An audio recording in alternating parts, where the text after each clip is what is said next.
اور اگر پتوں وغیرہ کی بدبو اتنی زیادہ ہو کہ اسے پھیلنے سے بیماری کا خدشہ ہو تو وہ پانی ناپاک ہے۔ حوض کثیر جو ٹھہرا ہوا پانی دہ دردہ سے کم ہو وہ حوض کثیر شمار ہوگا۔ اس میں کم سے کم اتنی نجاست پڑ جائے کہ جس سے پانی میں حرکت پیدا ہو جائے تو وہ پانی ناپاک ہو جائے گا، خواہ رنگ، بو یا ذائقہ تبدیل نہ ہو۔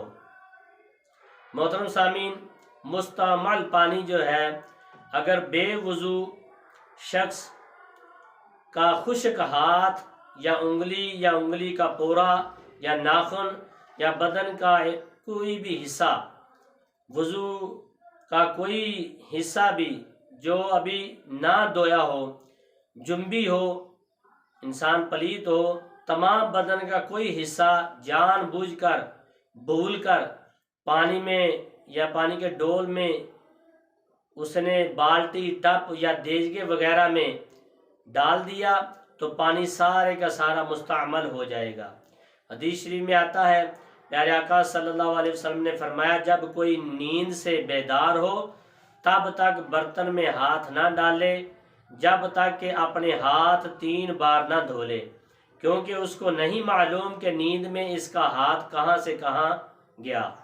حدیث شریف میں آتا ہے کہ پیارے آقا صلی اللہ علیہ وسلم جب غسل جنابت کا ارادہ فرماتے تو پہلے دونوں ہاتھوں برتن سے باہر دھوتے، پھر ان کو برتن میں داخل فرماتے تھے۔ جب تم فرمایا کہ جنابت کا غسل کرنا چاہو تو پہلے اپنے دائیں ہاتھ پر پانی ڈالو، پھر ہاتھ کو صاف کرنے کے بعد برتن میں داخل کرو۔ اس لیے حدیث شریف میں آتا ہے، سیدنا علی رضی اللہ تعالی عنہ نے اپنے ہاتھ برتن میں ڈالنے سے پہلے دھوئے اور فرمایا، میں نے پیارے آقا صلی اللہ علیہ وسلم کو ایسا ہی کرتے دیکھا۔ لہٰذا آدمی جب سو کر اٹھے تو جب تک کلائی تک ہاتھ نہ دھو لے تب تک ہاتھ پانی میں نہ ڈالے، چاہے ہاتھ پاک ہو یا ناپاک ہو۔ لہٰذا ہمارے ائمہ کرام کے نزدیک مستعمل پانی خود تو پاک ہے مگر نجاست حکمہ کو پاک کرنے والا نہیں۔ اور سیدنا امام اعظم تابعی رحمۃ اللہ علیہ فرماتے ہیں کہ مستعمل پانی نجس ہے۔ لہذا فقہا فرماتے ہیں کہ بے شک مستعمل پانی خود پاک ہے مگر ہمارے اصحاب کے نزدیک پاک کرنے والا نہیں، اس لیے مستعمل پانی سے وضو اور غسل جائز نہیں، اگر پھر بھی کر لیں تو نہیں ہوگا۔ تاہم مستعمل پانی کپڑے اور نجاست دھونے کا کام لایا جا سکتا ہے۔ بلا ارادہ وضو یا غسل صرف بدن ٹھنڈا کرنے یا بدن سے میل کچیل دور کرنے کے لیے بھی اس پانی کا استعمال کر سکتے ہیں، جبکہ پینے اور آٹا گوندنے میں مستعمل پانی استعمال کرنا مکروہ ہے، اور مستعمل پانی کا مسجد میں چھڑکنا، گرانا یہ بھی مکروہ ہے۔ محترم سامعین، درجہ ذیل صورتوں میں پانی مستعمل نہیں ہوگا۔ نمبر 1، وضو کرنے کے بعد جو پانی لوٹے میں بچ گیا وہ مستعمل نہیں، وہ کام میں لایا جا سکتا ہے۔ آب کثیر یا جاری پانی میں بے وضو یا جنبی ہاتھ ڈالے یا وضو یا غسل کرے مستعمل پانی نہیں ہوگا۔ باوضو شخص بلا ارادہ وضو صرف اعضاء ٹھنڈا کرنے کے لیے وضو کرے۔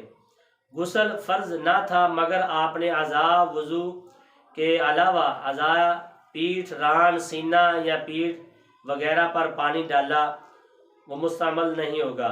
باوضو کا پاک کپڑا پانی میں پڑ گیا، اس میں کوئی پاک کپڑا دھو ڈالا تو وہ پاک ہی رہے گا، مستعمل نہیں ہوگا۔ باوضو نے کسی ایسے بچے کو نہلایا جس پر نجاست نہ لگی تھی تو 2-3 سال کے بچے نے والدین کی نقل کرتے ہوئے وضو کیا بشرطے کہ اعضاء پر نجاست نہ لگی ہو، وہ بھی مستعمل نہیں ہوتا۔ پانی کے استعمال کا صحیح طریقہ حدیث شریف میں آتا ہے، پیارے آقا صلی اللہ علیہ وسلم نے فرمایا کوئی شخص ٹھہرے جمع شدہ پانی میں غسل جنابت نہ کرے۔ فرمایا جب حضرت سیدنا ابو ہریرہ رضی اللہ تعالیٰ عنہ نے یہ حدیث سنائی تو اس سے پوچھا گیا پھر کیا کرے؟ تو جواب دیا ہاتھ یا کسی چیز سے وہ پانی لے لے۔ حدیث شریف میں آتا ہے اس کی تشریح میں کہ کپ یا گلاس یا کسی چھوٹے برتن سے ڈول یا ٹب سے تھوڑا سا پانی لیں یا برتن کو جھکا لیں۔ حدیث شریف میں آتا ہے پیارے آقا صلی اللہ علیہ وسلم نے بائیں ہاتھ سے پانی والے برتن کو دائیں ہاتھ کی طرف جھکا کر دھویا، اسی طرح پہلے دایاں اور پھر بایاں ہاتھ دھویا۔ اب ہاتھ کا جو حصہ دھل گیا اسے پانی میں ڈال سکتے ہیں۔ اسی طرح جسم کا جو حصہ پانی سے تر ہوتا ہے وہ پانی میں ڈالنے میں حرج نہیں ہے۔ اگر مجبوراً پڑ جائے برتن سے پانی لینے کے لیے چھوٹا برتن نہ ہو تو اس صورت میں بائیں ہاتھ کی انگلیاں ملا کر چلو بنا کر برتن سے پانی لیں، بشرطے کہ انگلیوں پر نجاست نہ لگی ہو، اور صرف چلو والی انگلیاں ہی پانی میں ڈالیں، ہتھیلی کا کوئی حصہ نہیں۔ یوں پانی نکال کر دایاں ہاتھ دھوئیں، پھر دائیں سے پانی لیں، پھر بایاں ہاتھ دھوئیں۔ تو جب ہاتھ دھو لیں تو وہ پانی میں ڈال سکتے ہیں۔ اگر آپ پہلے ہی الگ برتن میں ہاتھ یا بازو دھو چکے ہیں تو دھلا ہوا حصہ پانی میں ڈال سکتے ہیں۔ محترم سامعین، مستعمل پانی پاک کیسے ہوتا ہے؟ مستعمل پانی میں اس کی مقدار سے زیادہ پاک پانی ڈال دیں تو سب پانی پاک ہو جائے گا۔ مثال کے طور پر جس کی پہلی صورت یہ ہے کہ ایک گلاس مستعمل پانی میں ایک جگ پانی ملا دیا جائے تو سارا پانی پاک ہو جاتا ہے۔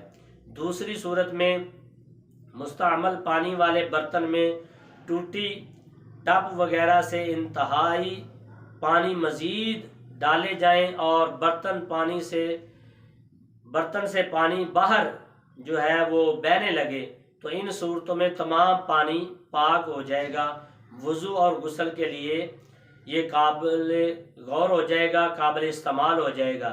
تو مستعمل پانی اس وقت ہوگا جب انسان بنا دھلا ہوا ہاتھ یا کوئی ایسی چیز ناپاک پانی میں ڈالے گا تو وہ پانی مستعمل ہو جائے گا۔ اور اگر سارا پانی پاک کرنا چاہے تو یہ طریقہ استعمال کریں کہ پانی ٹب میں بہنے لگے تو پانی جو ہے وہ سارے کا سارا پاک ہو جائے گا۔